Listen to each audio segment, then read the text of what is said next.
এরকম বেশিরভাগ সময়তেই হয় আমি কাজে বসি আর কোনো না কোনো মেটেরিয়ালস আমার স্টকে থাকে না, আর সেটাতেই পড়ে যায় সমস্যা। হাতে থাকে না সময়, আর কাস্টমারকেও তাড়াতাড়ি কেকটা ডেলিভারি করতে হবে। আর এরকমই সিচুয়েশনগুলোতে আমার ঘরোয়া জোগাড়ু বুদ্ধিগুলো কাজে আসে। এই কেকটা বানানোর সময়ও আমার একই পরিস্থিতিতে পড়তে হয়েছে। আর কি সমস্যায় পড়তে হয়েছে সেটা জানতে হলে ভিডিওটা স্কিপ না করে লাস্ট অবধি দেখো। তোমাদের সাথেও আমি টিপসটা শেয়ার করব। হ্যালো, আমি বৈশাখী। তোমরা যারা আমার ভিডিওগুলো দেখো তারা অবশ্যই জানো আমার একটা ছোট্ট হোম বেকারি রয়েছে, যার নাম সুইট স্প্রিঙ্কেল। আর আমার হোম বেকারির বয়স হচ্ছে 3 বছর।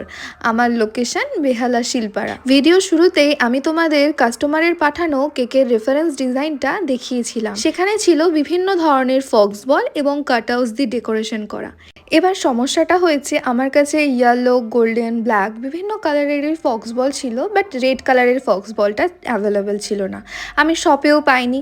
তো কি করব? তখনই একটা ইনস্ট্যান্ট বুদ্ধি আসে যে ক্রিমের মধ্যে একটু যদি ডার্ক রেড কালার মিক্স করে ক্রিমটাকে একটু পাতলা মতন করে আর তার মধ্যে বিভিন্ন ধরনের যে কালারের ফক্স বল আমার কাছে অ্যাভেলেবেল ছিল সেটা যদি ডিপ করে নিই, তাহলে তো আমার রেড কালারেরই ফক্স বল টাইপস কিছুটা হয়ে যাচ্ছে না।